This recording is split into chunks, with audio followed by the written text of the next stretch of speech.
previous year. The cards in force has witnessed a healthy 15% growth. The cards in force currently stands at 11.5 million as of Q3 FY21 from 10 million in Q3 FY20.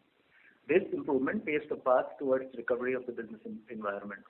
In Q3, our new account sourcing was at 918,000 accounts, which was 134% sequentially over Q2 and at 107% versus Q4 of FY20.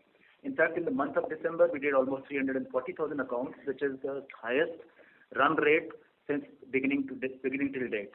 Q3 also witnessed some significant partnerships which we aimed. For instance, the partnership with Paytm, which is India's leading digital financial services platform, aims to cater to the rise of next generation credit cards.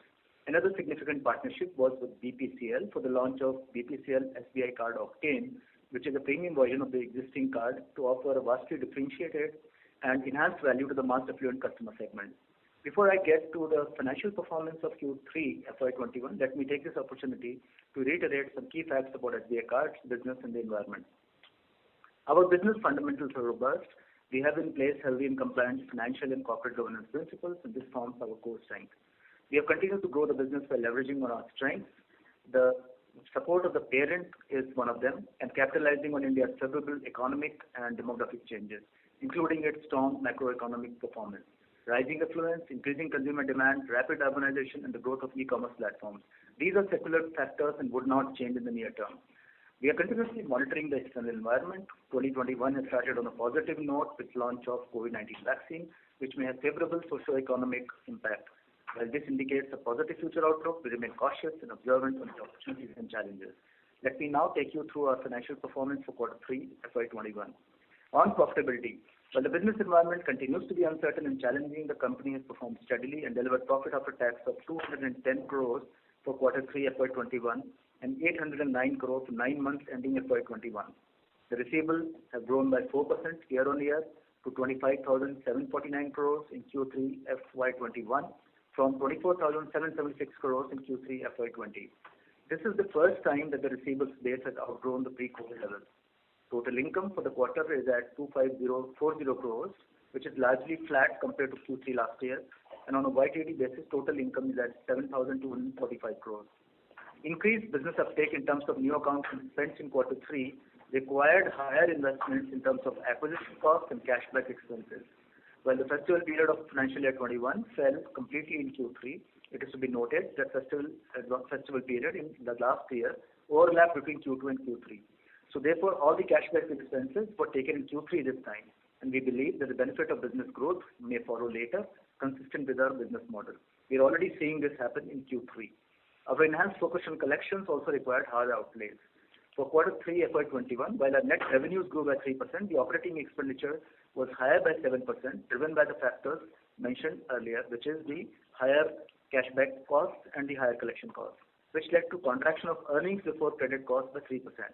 However, for the 9 months of FY21, we have a positive leverage of 8%, leading to higher earnings before credit costs by 13% YOY. The credit risk situation continues to be impacted by macroeconomic variables surrounding us.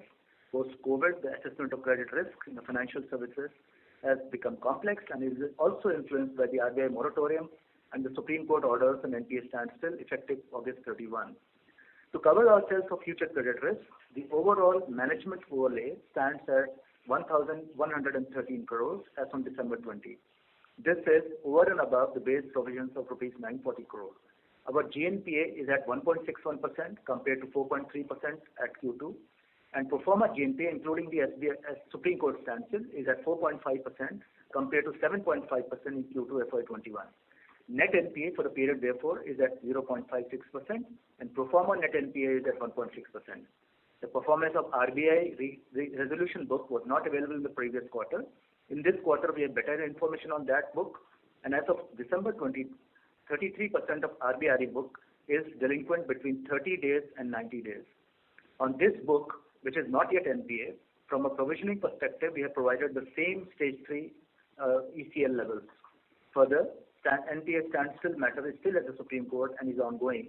And from a provisioning perspective, we continue to provide it at stage 3 ECL levels. The SC standstill book has caused a portion of a book not getting aged and being included in the pro forma GNPA. If this situation remains the same, then SC standstill book will continue to adversely impact our pro forma GNPA numbers for the next quarter. As in the normal course of business, this book would have been written off and moved out of GNPA. For the quarter ended December 20, the return on average assets is at 3.3% and the ROAE is 13.8%. For the 9 months ended FY21, the ROAA is at 4.3% and ROAE is 18.5%. On liquidity and capital adequacy, our liquidity position continues to be strong during quarter 3. Our capital adequacy ratio for the period ended December 20 is 23.7% as compared to 19.2% at Q3 FY20. In Q3 FY21, our Tier 1 ratio has moved to 19.8% from 15.4% at Q3 FY20. Our credit ratings remain excellent with A1+ and AAA ratings by CRISIL and ICRA for both short-term and long-term borrowings. These strong credit ratings have been recently reaffirmed by the rating agencies and reflect our robust business and financial fundamentals. Our recently implemented sustainability policy continues to strengthen our commitment towards a better society. Our digital interventions through paperless communications have enabled the saving of over 1.96 lakh trees as part of ESG initiatives during the year. Our social interventions through community development remain strong. I would like to reiterate that our business operations have continued during COVID lockdown and have steadily started generating growth. We remain committed towards supporting our colleagues and customers while remaining financially robust. Today, SBI Card is the largest pure-play credit card issuer in India. This is RBI report. SBI Card continues to be the second largest credit card issuer in India, both in terms of number of cards outstanding and amount of credit card spent. We are also the largest co-brand credit card issuer in India. Our innovative products and services supported by a strong technological background, advanced risk management and data analytic capabilities, customer centricity, values of trust and transparency, and strong lineage will continue to drive our growth. Thank you very much for your time, and I will request the operator to please open the line for any specific questions you may have on the performance of the company. Thank you. Thank you very much. We will now begin the question and answer session. Anyone who wishes to ask a question, you may press star and 1 on the touchtone telephone. If you wish to remove yourself from the question queue, you may press star and 2. Participants are requested to use handsets while asking a question. We request the participants to restrict to 2 questions per participant. Ladies and gentlemen, we will wait for a moment while the question queue assembles. Anyone who wishes to ask a question, you may press star and 1. The first question is from the line of Deepan Mehta from Elixir. Please go ahead. Yes, sir. My question relates to the surprising drop in the NPA, which is quite impressive. So, can you give us some flavor as to why how we managed to reduce the pro forma NPA so sharply from in just 3 months' time? That's the first question, sir.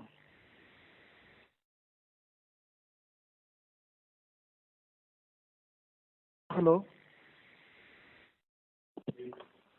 Okay. So, on the NPA piece, actually, this is a mix of both. We have written off almost 652 crores during this quarter 3, and also we have managed to recover and resolve through the RBI resolution plan and other schemes sum of almost more than 400 crores. So that is the reason why you see this sharp fall in the pro forma NPAs, including the Supreme Court standstill. I would, however, point out to the fact that RBI books, which share much clearer visibility, though it's not NPA, but in the next quarter, some portion of that might turn delinquent. So therefore, we have already provided for that. If you include all of that, then we are still better than what we were at previous quarter. Aparna, would you like to add anything? Right. And my second question relates to operating costs, which have increased significantly quarter on quarter. So if you can just throw some light on that, sir. From 1109 to 1348, sir. Yeah. So there are 2 elements to the operating cost, which I alluded to in my earlier comments. The first one is that we had the festival season in this period, and we had 2 or 3 big campaigns. One was the Flipkart campaign, 6 billion day campaign, which was a 6-day campaign, and we also had other campaigns around the festival season. So a lot of those cashback offers, which last year was split between Q2 and Q3, this year were all in the Q3 period. So you have seen as part of the operating costs, marketing costs and the cashback costs have gone up significantly. That is one. And this will help us going forward when these spends which have gone up significantly, will convert to EMIs and will yield us interest income. So that's the first part. The second part is the collection costs, which have gone up significantly in both Q2 and Q3 because the collection machinery is all geared up and working on the accounts. In the coming quarters, this collection cost is also likely to come down because for those accounts which we have been trying earlier and which we have not succeeded in recovering, we are tampering away and we are not assigning it both to all channels. It is only limited and focused teams which will work on these assets. So therefore, these costs are both likely to come down to the normal levels in the quarter 4 and going forward. Nalin, anything else you want to add? No, sir. I think you've covered. Right, sir. Thank you and all the best, sir. Thank you. Thank you very much. The next question is from the line of Nishant Shah from Macquarie. Please go ahead. Yeah, hi, sir. Congrats on the good set of numbers, the sharp improvement in asset quality. I had a few questions on the asset quality front itself. In the RBI RE walk, so just so I understand this correctly, no RBI restructurings are 600 crores or 613 crores this quarter, and 377 crores is the EMI payments received from the accounts which were earlier restructured. Is that correct? Yes. So we have given the walk here. So if you so that walk is slide 17. So I'll just repeat it for the benefit of everyone, and then I'll answer your question. So if you recall, we were at 2108 crores at September. We had fresh bookings of 613, so that took us to 2721. Then we recovered because these are being paid. Not everything is closed. Some are closed, and but others are paying. That number is 377, and that brought us to 2344. So that's the RBI walkthrough. So the 377 number, if you see, is people who have paid their balances, and some have even closed it. That is the number. Okay. And this 777 number, which is 33%, I assume, of the 2,300 crores. So these are the accounts within the 2,300 which are in 30-90-day bucket. They have not slipped yet, but have exhibited some stress. And on that, you've already provided for 65% provision coverage, correct? That is as we provide on our NPAs, the same proportion we provided. Yes. Perfect. Could I press you for the 1 to 30-day number within this 2344? So we have not declared this 1 to 30-day number. What I would only like to point out is that a significant portion of the book, which is close to the half the book, has paid all our installments. Now, we have not declared this number, so for me to disclose it in the call wouldn't be in order. But I can show you that 50% of the book has paid almost all the installments, 3 or 4, whatever due. Perfect. And yes, and a separate. Sorry. Nishant, technically everything other than the 777 is stage 1. Okay, so it is all less than 30 days past. Yeah.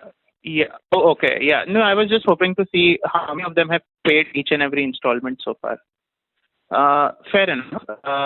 That's helpful. And second one question on your yields. So there's been a sharp decline in the yields this quarter.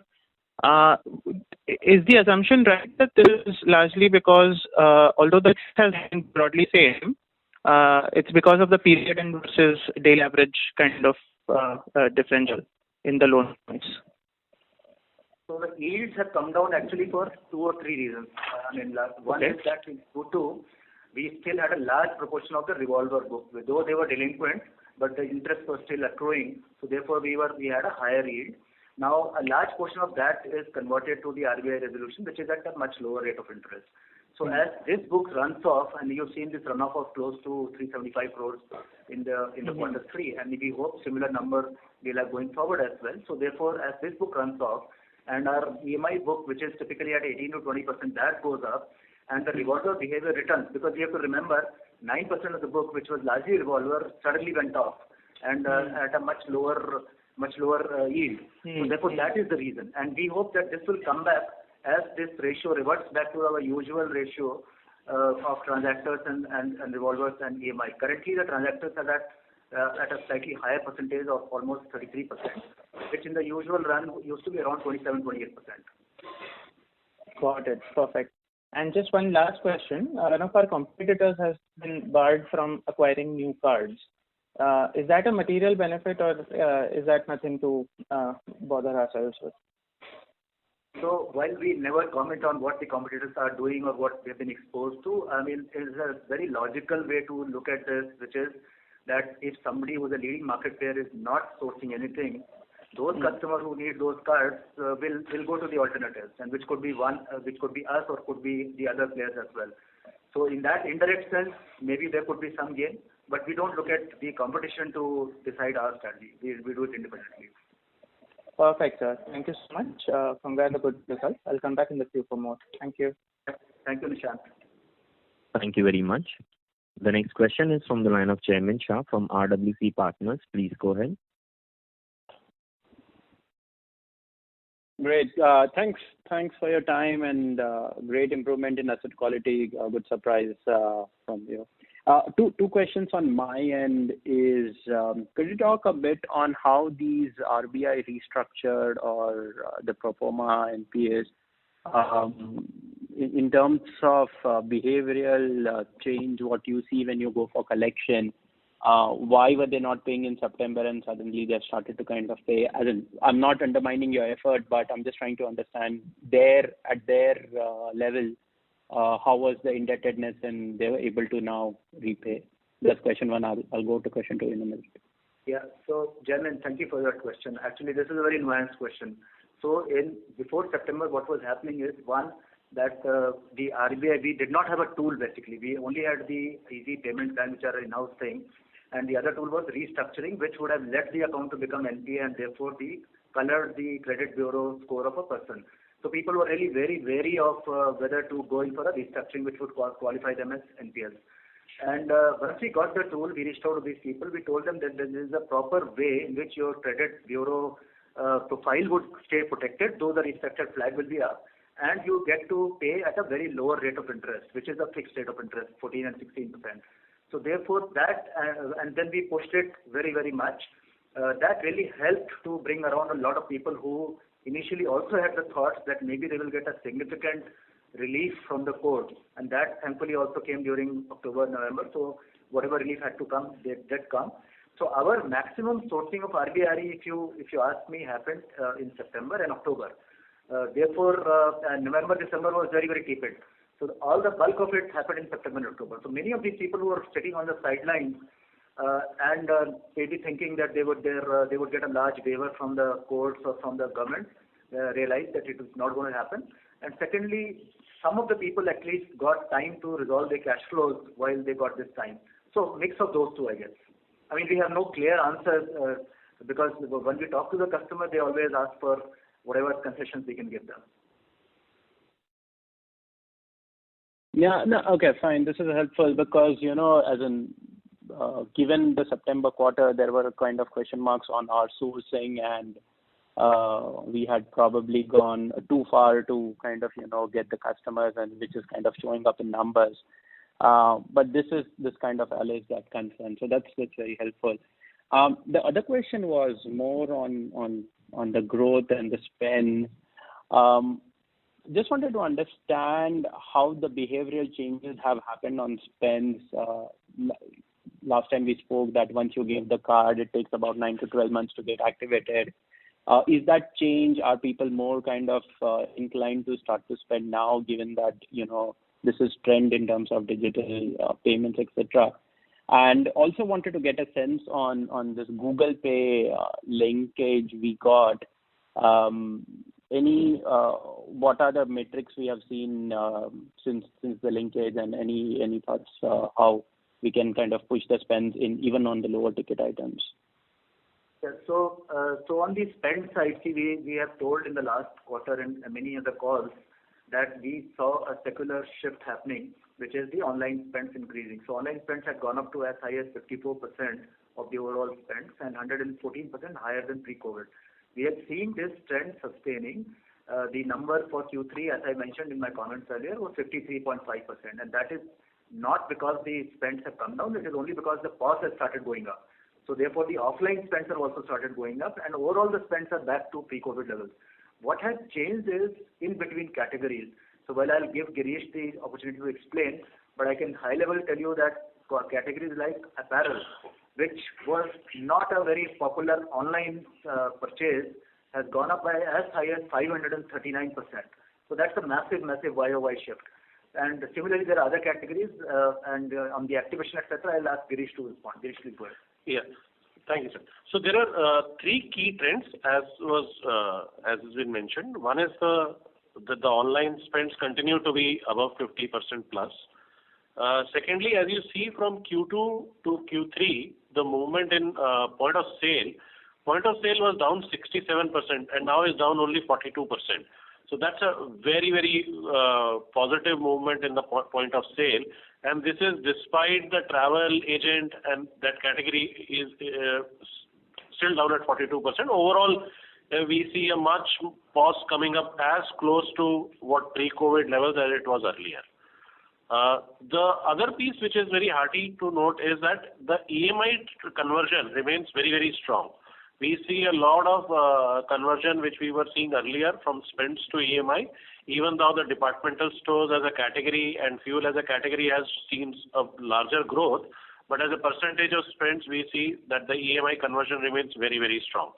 The last piece is around contactless and consumer behavior for online. So more than now 1/4 of our transactions are contactless, and with 2,000 rupees going up to 5,000 rupees as per RBI guideline as a minimum thing, we believe that that should be very, very helpful because almost 100% of our cards that we subscribe with are contactless cards. And we also, as you were mentioning, the Google Pay partnership and host card emulation technology that we have for our customers. So we believe that's going to give a flip. So online very strong, POS coming up. It has already picked up quite well. Travel still not there. We need to get, once travel comes up, we will see further more growth in that category. And on the Google Pay piece, as the question you asked, we are seeing a very good traction. We see more than now 50,000 plus transactions on a monthly basis on the Google Pay platform. Good small ticket size, which is the category that we wanted to enter. Even as of now, not all merchants are accepting card there because some merchants still accept only UPI as a platform benefit. Hopefully, as it grows, we will see the traction there, and it's growing month on month. Great. I'll go back in the queue. Thank you, Jamin. Thank you very much. The next question is from the line of Mahesh MB from Kotak Securities. Please go ahead. Good afternoon, sir. I'm just kind of a slightly long question, so just kind of bear with me as I kind of highlight this. If I go to slide number 17, I'm just trying to understand how have you broken up this management overlay provisions. I'm just trying to understand if we are right on this or not. If I minus pro forma gross NPAs minus pro forma net NPAs, I get a number of 2.9%. And if I minus the gross NPAs and net NPAs on a reported basis, I get roughly about 1%, which is sitting there. So the difference between the two essentially is the provisions which you may have created for the management overlay, plus the 777, which is there in the 30 to 90 days, of which you have made 55% provision. That also is in the management overlay. Is that understanding correct? Yeah. So anything, see, other than the NPA, which is a declared NPA, everything else is a pro forma. So whether it's a Supreme Court standstill or the RBI RE which we have provided, which is not yet NPA also. So that is how it is. Aparna? That's correct. His understanding. So Your understanding is correct. Okay. So if I go with that, is that line of thought, then essentially you have made roughly about let's say 480 odd crores pertaining to the revised gross and net NPA, and about 500 crores for the RE related provisions, 777. Is that right? Yeah, 65% of 777. So that comes to around that same number. Yeah. So Mahesh, the only thing is 10% in any case one had to provide. So 55% will be the overlay. So around about 430. Yeah. Additional is 55. Correct. Okay. So that essentially means that what extra you have in the balance sheet is nothing. So you just have a little over 100 crores. Is that understanding? So there is, after covering the SC standstill and RBI RE, there is still some provision available. But it's not much, right? It will be over 100 crores? It will be somewhere around plus 200 crores. Plus 200. Okay. Okay. So this is useful, sir. Just one last question. I just wanted to check, is there any possibility that you could start disclosing what is your profile of utilization based on various customer segments at a later date? This kind of a feedback, because we still are struggling as to which part of the portfolio is seeing the maximum stress. This kind of either from a a credit score perspective or from a utilization of card perspective, some incremental data would help. Yeah, Mahesh, we don't disclose that, but on a generic level, we have been disclosing in the calls that the self-employed and the category C, which is basically MSME and smaller companies, that is the segment which has seen the maximum stress. In addition to this, there are certain sectors like airlines and hotels and entertainment. Those sectors continue to be stressed. So whether they were in salaried category or any other category, if they have a jobs problem, that category is showing some stress. But large stress pools are self-employed and category C. I mean, we call it category B now, but earlier we used to call it category C. So those are the sectors. Okay. Thanks a lot for this. Just one clarification from Aparna. This 777 crores which is there, you started off with a restructuring exercise and the customers did not even pay even one installment, or did they attempt to make some installments and they've kind of completely given up? How should we read it? No. It's not that the entire book, I mean, they have not paid anything. Some of them have paid one installment, some two. They are delinquent for more than 30 to 90. That's all. It's not that this book has not paid at all. That's not the case. Okay. So there is some evidence of an interest to pay. Correct. Okay. Perfect. Yes, sir. Thanks a lot. Thank you. Thank you very much. The next question is from the line of Anuj Singla from Bank of America. Please go ahead. Yeah, thank you very much. Good evening, sir. So first question again on slide number 17. When I talk about the RBI RE book, can you confirm how many payment cycles we have seen in this book till date? And will it be fair to assume for X of the 777 crores of book, which is kind of delinquent, the rest of the book is kind of seasoned and we can expect that payment trend to continue? Is that a fair assessment? So that is largely a fair assessment because while we have not disclosed these numbers, cycle numbers, but the bulk of the enrollment happened towards the end of August, September, and sometimes something in November. I mean October. So about, as you see, the 613 crores which happened after 30th August, that number was largely done in October. So that has seen only about maybe November and December 2 cycles. The prior to that, up till 30th September, whatever was booked has already seen 3 cycles. And of course, September and all has seen 4 cycles. So therefore, those were paid 3 to 4 installments together. And as I mentioned earlier, without giving a number, that's close to 50%. So therefore, we can safely say that if somebody has paid 3 to 4 installments, and many of these have only a term of 6 months, so they would, in the next couple of months, they would actually have paid the full thing. So from that perspective, it does seem that the book will continue to behave in a similar manner. However, since the economy outside is still a little uncertain, we cannot give a firm guidance as to this will continue. Our initial observation is good, and hopefully this will continue like this. Okay, understood. So second question is again this 9% of book. What is the tenure on a maybe weighted average basis? We offer 2 plans, 24 months and 12 months. So what is the weighted average tenure for this book? Do we have that number? I don't think we have to weighted average, but we offered only 12 and 24 months. So somewhere in between. Somewhere in between. I mean, we don't have it readily available, but. So basically, what I'm trying to get at the drag on the NIMs or the yields. When can we expect that to normalize? That was the key intention. So actually, see, a couple of things are happening. One is that a lot of people are enrolled for, let's say, 12 or rather 24 months. They are paying upfront, and we have no penalty for paying more or earlier. Some of them are coming back and saying that you reopen a line once we pay upfront, etc. So we are seeing all shades. So I think we'll have a much clearer picture by quarter 4, by which time most of these people who have the money would have either paid up or settled, and we would have a clarity on that. At this point, a weighted average number would still be a little early in my view. Okay, understood. And so you also talked about the receivable mix. The revolver has gone to a multi-quarter low of 29%. How should we look at this number and the corresponding yield trajectory when we look at maybe in FY22? What kind of maybe uptick in this number should we be expecting? Yeah, so two things. One is that we, as I mentioned earlier, that we had a lot of spend from the festival side in the quarter three, especially around Diwali and that festival between the Durga Puja and Diwali. That has converted to assets in the usual way that we have, and that is converting to EMIs. So that we'll see the effect of that. We'll see in quarter four.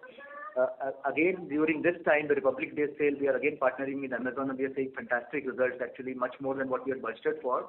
So all of this is giving us hope that this spend will convert to the EMI. So EMI should trend back to the normal levels, which was around 30% or thereabouts. What was that number? EMI was 32%. So we are hoping that from 29, it should trend back to maybe 30% plus in Q4, and going forward, it should trend back to that original number. On the revolver side, actually, again, this right now it's very, very low.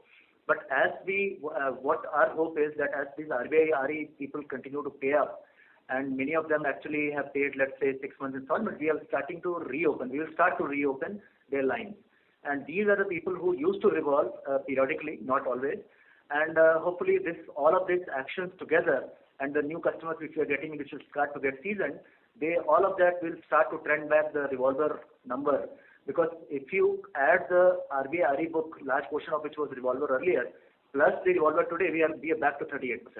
So our hope is that as the RBI RE book trends down, we reopen cards, we get more customers, we will have that number. But the revolver book will probably get back to where it was sometime in the next year. It's not going to happen very, very quickly.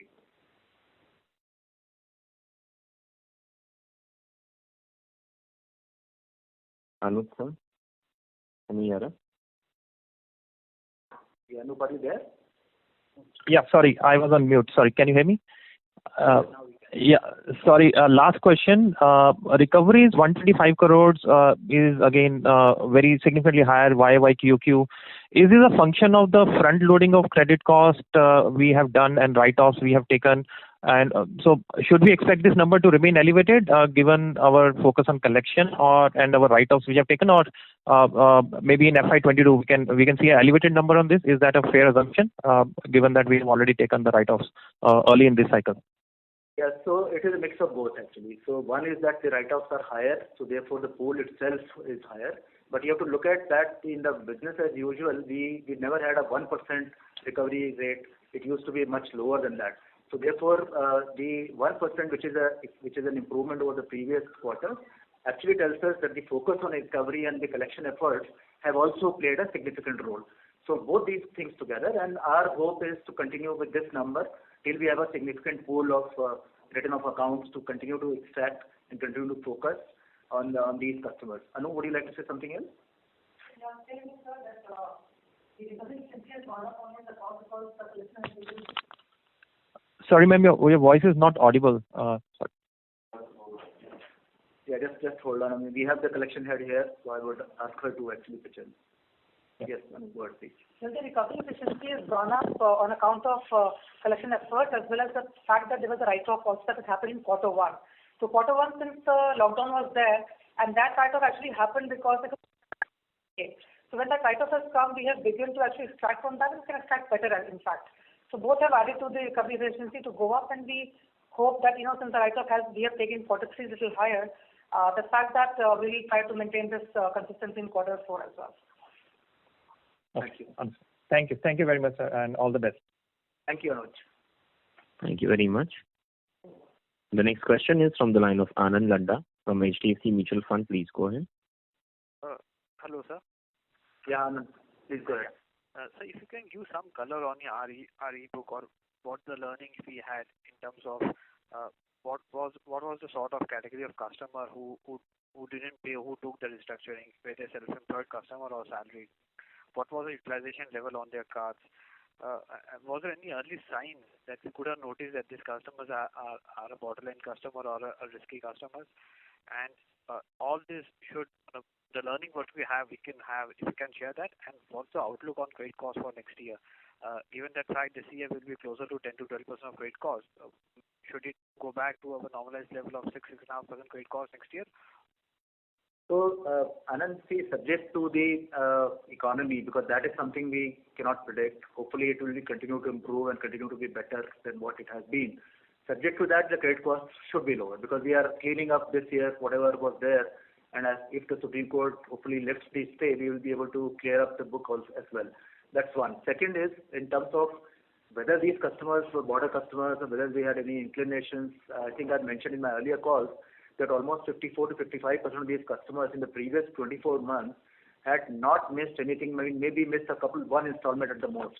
So they were largely good customers. So the surprising thing is that while on a whole the self-employed segment and the Cat B segment did see more delinquencies, there is no pattern to this that these kind of customers were likely to default. We don't see that pattern at all. In fact, in the last 15 days of December, most of the senior management team, full-time employees, they were all out on the street trying to meet all the customers who are not paying up, whether they are in RE or any other segment. And we heard different stories. People had lost jobs and they were struggling with education, struggling with paying fees of their children. I mean, good people who were middle-class people. And people had gone to their villages. I mean, all kinds of shades. So we really don't have a visibility into what the signals could have been on particular kind of customers. The learning is that we need to continuously be in touch with customers, continuously monitor them, and the portfolio basis, look at all the alternate data, and that is the models we are building now to incorporate all the alternate data, which could be leading indicators rather than the default occurs and then we get to know. So I think a lot of learning in terms of what to do to monitor things, but in terms of if we could have guessed these were the customers likely to default, no, because the credit scores were good, they were all paying well for the last 2 years, and we always consider them to be good customers. They still are. I mean, they're not shying away, they're not running away. They just have a situation. Our LGD assumption are 65-66%. Sorry to interrupt you. Sir, may I request you to speak a little louder? Yeah, hello. Sir, our LGD assumption are 65-66%. Despite this customer being good customer, good credit score customer, we still believe we will have an LGD of this percentage, or do you think this LGD will come down for us? So, as I mentioned, this 777, it is not that all this entire book has not paid anything. No. Some have paid one installment, some have paid half installment, some have paid two installments also. Just that, as on 31st December, they were overdue by 30 days or more and below 90 days. So therefore, we don't expect this book to all go, become delinquent and be written off. No. We do believe that we will be able to recover a part of this book. However, as a matter of caution, we have provided this 65%. It doesn't mean that we believe that it will be 65% delinquent going forward. No. Just a caution and just to comfort that we have provided extra. If we are able to recover, well, we'll use that provision elsewhere. We have done that in Q2 and Q3. Whatever we have written off, we have not, whatever provision was released from recovery, we have not written it back. We have used it and kept it as an overlay as well. Lastly, sir, this time the other income was higher. Could be because of recovery from return of asset. If you can give any color of what sort of recovery can we expect going forward, or this quarter what we saw was a one-off. So you saw the RBI book. So 377 crores was recovered and resolved from that book. So therefore, the recovery is something we will continue to see going forward, especially from the RE book. On the SC standstill is a little tricky because that is already a seasoned book and people have not been paying.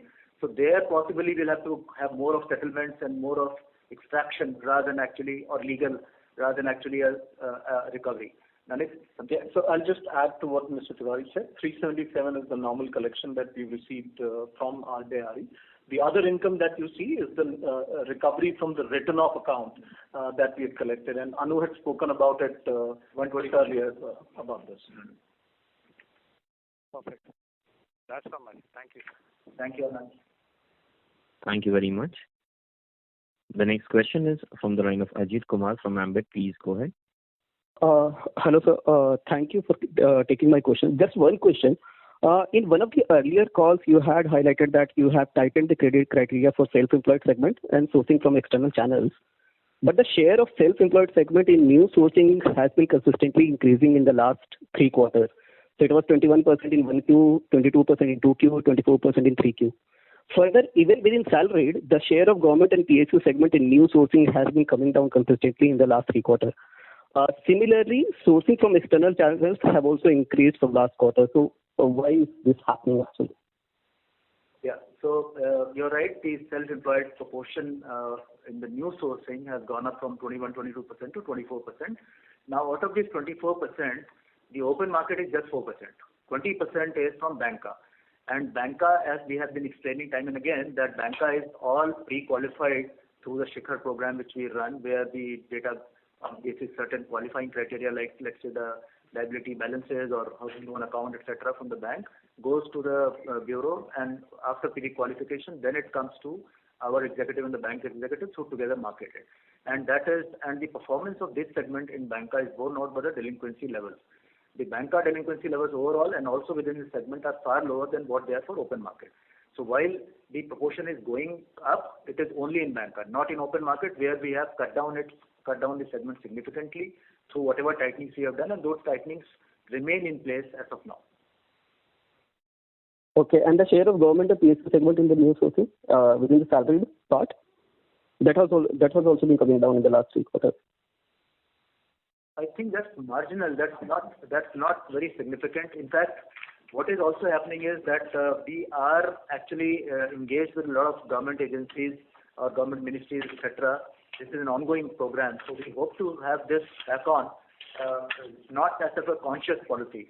Just because the self-employed has gone up a little bit, you see this fall. Absolute numbers is going up. Okay. So in terms of share, in 1Q it was 47%, in 2Q it was 42%, in 3Q it is 38% actually. Yeah, I think this number, because see the first quarter to 1 and quarter 2, the sourcing itself was so low. So therefore, and since the approaches to various marketplaces, etc., were all closed, so therefore all we were sourcing was from government, PSU and all this, therefore incremental percentage was higher. But as the market opened up, as in Q3 we had a full range. I mean, most of our places were open. So therefore the incremental sourcing you see is higher in the self-employed category. But as we go forward, I think it will revert back to the overall thing, and which is also reflected in the cards in force. That is not changing too much. Thank you, sir. Thank you. Thank you very much. A request to all the participants, please restrict to one question per participant. If time permits, please come back in the question queue for a follow-up question. The next question is from the line of Shweta Daptardar from Prabhudas Lilladher. Please go ahead. Thank you, sir, for the opportunity. You partially answered my question previously, but I would just like to have some color on. So you mentioned that incremental sourcing is now back to pre-COVID levels from the open market channels. So what is the customer acquisition rate differential between banca and open market channel? If you can quantify that. Yeah, so that percentage terms that for this year it has been the range of 42, 58, and if you look at Q3, it's 48. It is almost how much is that? 48 to 48. 50 to 48. Then that's yeah. Sorry, it is that's the incremental. That's the sourcing, fresh sourcing. 48, 52. So therefore, but in certain quarters it was pretty skewed. So it has starting to revert back to the mean, which used to be 50-50. But still, banca is more. No, sir. So I think I'll split the question again. So two points here.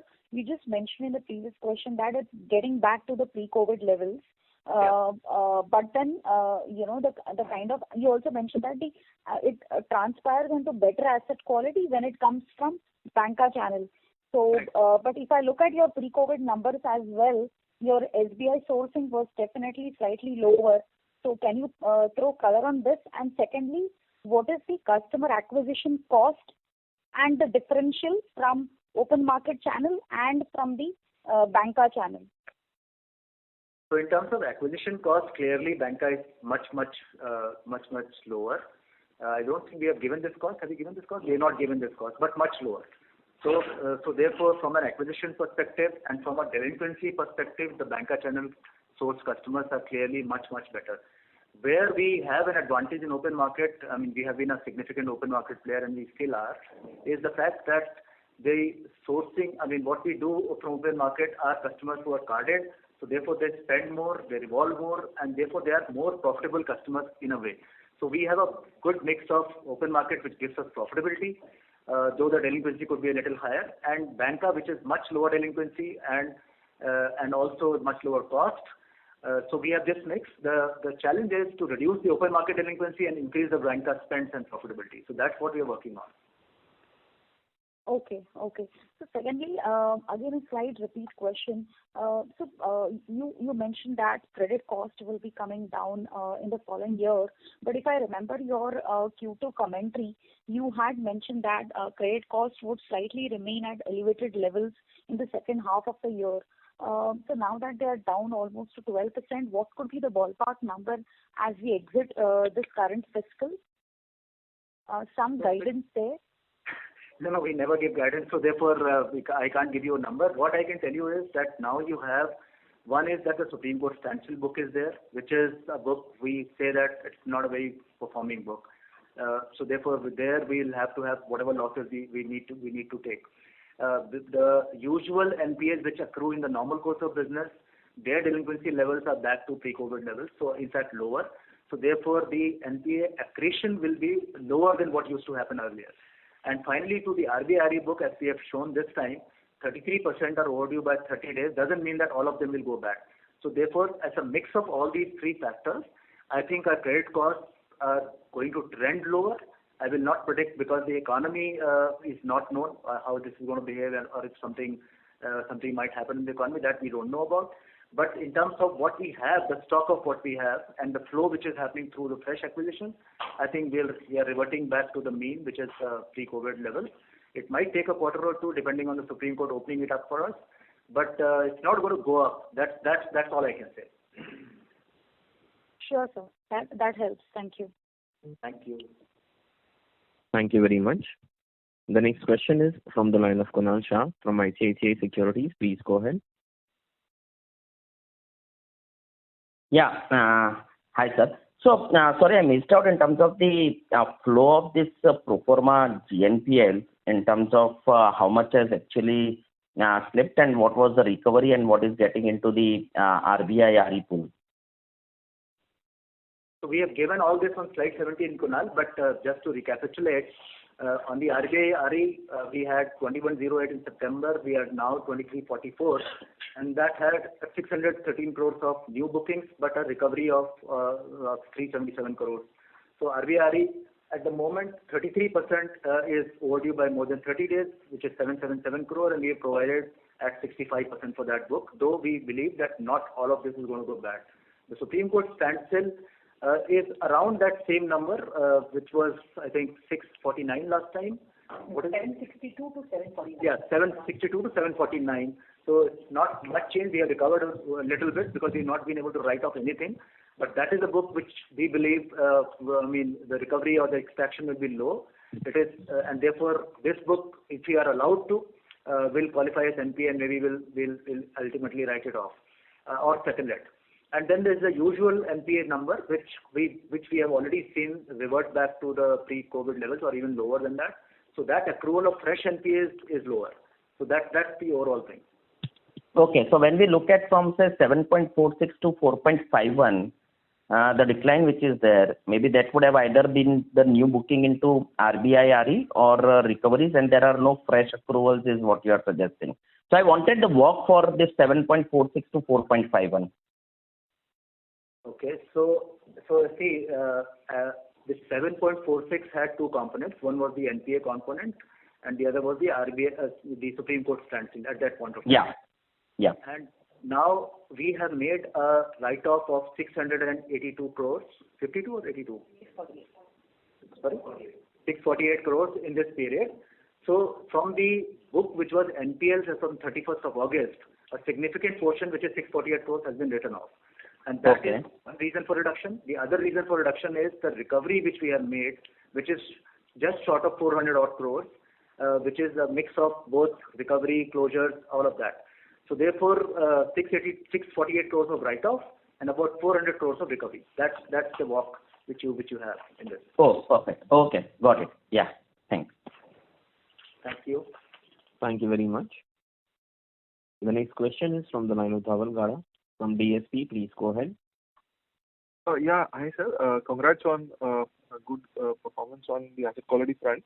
Just two questions. One is related to the EPP, number that you shared last time. What is the update on that front, and if we carry any provisions against that? And the second, I'll ask the second question after that. Okay, so the EPP book, we don't provide for that. That's about 4.5% is the usual. No, 500 crores. Sorry, the book is 500 odd crores. Provision-wise, I think we just provide like a standard asset, which is about 1%. And anyway, EPP is to book an EPP, you have to pay everything overdue. So anyway, the account becomes current to be able to be paying an EPP. So that is actually a standard book. And what we have seen so far from that book is that the payments are regular. So we don't have any concerns on that book. Oh, okay. And the second question, sorry.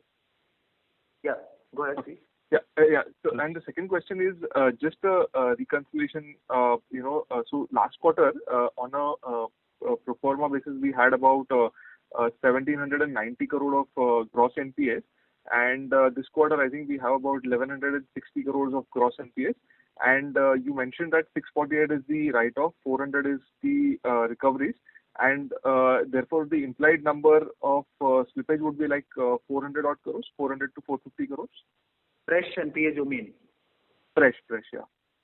Yeah, it's about that number. Yes, you're right. Because that you can evaluate from that. Correct. Right. Okay. Thank you. Thank you and all the best, sir. Thank you. Thank you. Thank you very much. The next question is from the line of Harshvardhan Agarwal from Infina Finance. Please go ahead. Hi, sir. So just one data keeping question. The ECL provision that we have on our book, which is at 8%, what will be the absolute number of that? 8% ECL. Yeah, I didn't get the question. He says, what is the absolute number for that 8% ECL, the last line? It's 8% of the overall outstanding. Overall outstanding, right. So that would be close to around 2,000 crores? Yep. Yeah. And all these provisions that we have discussed for RBI, RE, NPAs and EPPs, etc. So all those provisions would be part of this 2,000 crores, right? Yes, correct. Just to clarify, like we said, EPP is not any additional provision. EPP is provided as per the standard book. Right, but whatever provisions we have on that EPP would be part of this. Yeah. Great. Thanks, ma'am. That was all. Thank you. Thank you very much. The next question is from the line of P. Kothari from Pictet. Please go ahead. Yes, this is Prashant Kothari from Pictet. My question was the market share gains that we're having, especially on the spend side, which has been quite phenomenal this year. If you can just help us understand what is leading to these gains. Are there any specific campaigns which is helping us? And also on the flip side, who are the ones who are losing it? I mean, is it the private sector banks or is it the foreign banks who is losing on that share of spend? Okay, Girish, you can answer. We early on in the COVID period itself recognized that the spends are moving online, and given the technology and the analytics capabilities that we have built over a period of time in the organization, we were able to figure out and see that the consumer behavior is changing. So we started tying up with a lot of those players where those consumers were going. Our offers on online increased drastically in this period. In fact, we have done more offers in the COVID period than in pre-COVID scenario. Also, if you see the data on slide 10, we also recognize that there was a consumer movement towards not only paying, let's say, new categories. For example, insurance as a category which was already there, but the it just exploded during that period of time. So we capitalized on that and got that benefit. The other is like apparel as a category, because clothing, now it was subdued in quarter two, but quarter three it suddenly picked up because people were unable to go to point of sale scenarios, and quarter three the online sale of apparel in that category, just fashion as a category, just picked up. So we tied up with a lot of those players and partners in this category. So that has helped. The market share being lost is basically either some players who are multinational and their portfolios were very, very dependent on travel as a category and were catering to that. So there are players who have lost market share in that, and mostly that are multinational. If you look at a couple of Indian players have also lost market share, but they would have lost because they would have blocked a large majority of their customers, and the balance customers were not active enough. So that would be the reason. Otherwise, it is restricted to people who are very, very biased towards travel as a category. Apart from market share, I think what we have also done is we utilize our capability to target customer one-on-one and have sent a lot of segmented offers during this period, which we have seen has also helped us not only in activating the customer but also increasing the spend. So I think you can look at the RBI data for November, which is the last available data. So for 9 months, or rather 8 months, everybody has lost in terms of spends. Everybody has shown a negative growth, but some has shown a less negative growth. And we are amongst those players who have shown a less negative growth. There are other players, both domestic and foreign, who have shown more negative growth. And as Girish explained, largely because they were inclined more towards travel, or maybe some of them have blocked a lot of their cards from spending. That's the reason. So just as a follow-up then, would you think that all these gains are not sustainable as those travel kind of open up and maybe all these blocks which have been put in place are also released? Do you think you'll lose some market share going ahead? So something would definitely revert. We cannot say that this is going to continue. The only thing is that our engagement with the online players and the customized offers which we have been rolling out, and they have worked. So I think we have a little bit of a head start. So in that sense, while maybe this thing not continue in the shape, we'll surely be more than what we were there. And as we continue to work towards more hyper-personalization, I think we'll be able to sustain a lot of our gains, if not the full one. Okay, thank you very much. Thank you. Thank you very much. The next question is from the line of Karthik Raj Lakshmanan from BNP Paribas Mutual Fund. Please go ahead. Hi, sir. Congrats on good set of numbers. Just on the non-RBI RE book, how is the over 30-day overdue book compared to, say, last year? Has it come down or is it in line? So the 30-day DPD book, which we haven't declared yet, but as I mentioned earlier in my comments, actually it is behaving better than last year. So the numbers are lower than last year. And this is largely a result of the fact that one book got cleaned off a little due to the moratorium blocks and those who ultimately did not pay. And secondly, our credit filters, which we have tightened significantly twice over, once in May and then later on in October again. So those are also having an effect in terms of bringing down that delinquency level. So they are much, much lower than last year in all segments. Right, sir. And just in terms of the gross new additions in the last 4 quarters is close to 27 odd lakhs, and the net addition is almost 14.5 lakhs. So the difference is largely, is it the NPA accounts or the inactive ones? How should we read that? And is that number in line with normal years, or is it higher this time around? So this is a mix of both. These are attrition, attrition is again both. One is people who actually request for a closure, which is a voluntary attrition, and those whose account become NPLs and delinquent, and therefore those customers go off the books. That is the involuntary addition. So that has gone up a little, but I think the traditional numbers, whatever there, will revert back in the next year. At this point, the attrition levels are slightly higher, especially in the quarter 3. Understood, sir. Thank you. Thank you. Thank you very much. Ladies and gentlemen, due to time constraint, we'll take the last question from the line of Manas Agarwal from Bernstein. Please go ahead.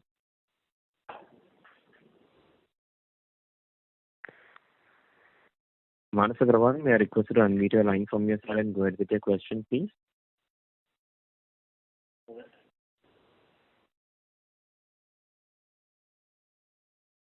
Manas Agarwal, if you're present, may I request you to unmute your line from your side and go ahead with your question, please?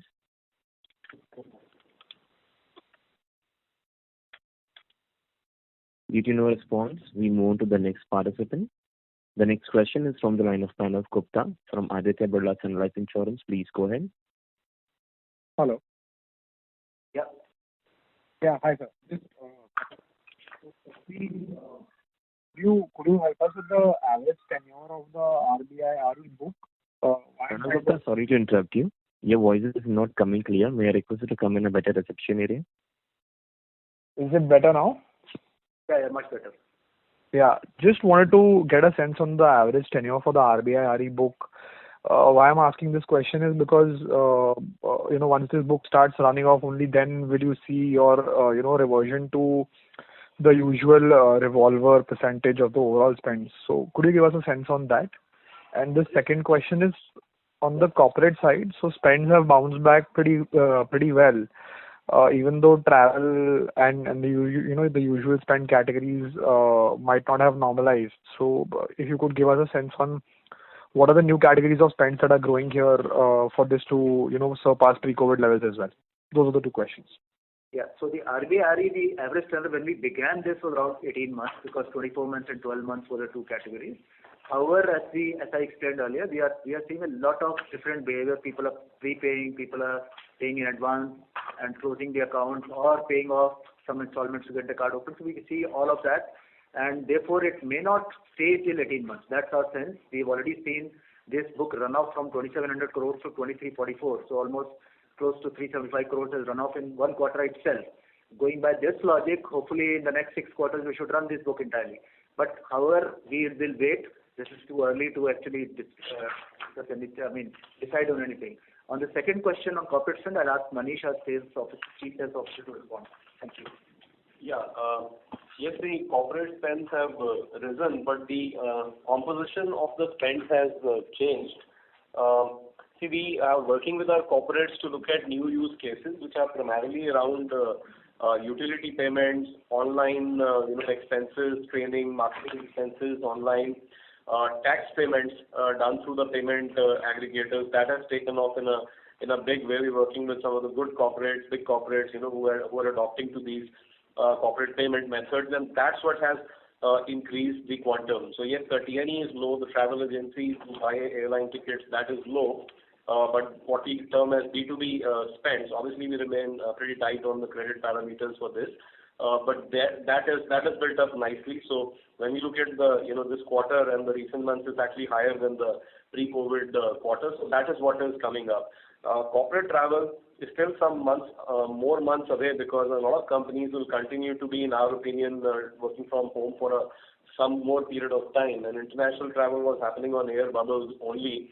Though there is a recent media article which says the government is asking airlines to do domestic flights to full capacity, but that has not got resolved. It's just a media item that was seen. So that will take some time to come back. And one more important thing is that our expectation is that these new use cases have more permanence to it. So it's not that this is for the time being the corporates are doing this, because the companies who have adopted this have been continuing to do this for the past several months, and we expect that to continue and the travel piece to come and add back. Sure. Just lastly on the EPP, so just wanted to understand that, in an earlier question, you kind of alluded to the fact that, a customer has to pay all his overdues to convert his balance into EPP. So essentially, what is he converting here? Is he converting a large spend which he's incurred in this month, or I just wanted to understand what is the conversion which is happening here? So under the effectively, EPP. balance. So everything that is overdue. So if you have missed the last 3 payments, so technically you will have 3 minimum dues overdue. So you have to pay all the overdue amount, and whatever is the balance on the card, that is converted to installments at the lower interest rate. So would he, so say in your example, the past 3 months bills are due, would he have to pay the minimum dues on those past 3 months?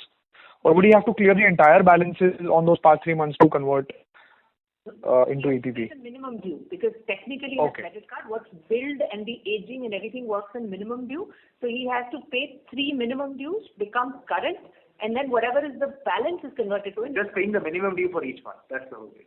Understood. Thank you so much. That will be all from my end. Thank you. Thank you very much. I will now hand the conference over to Mr.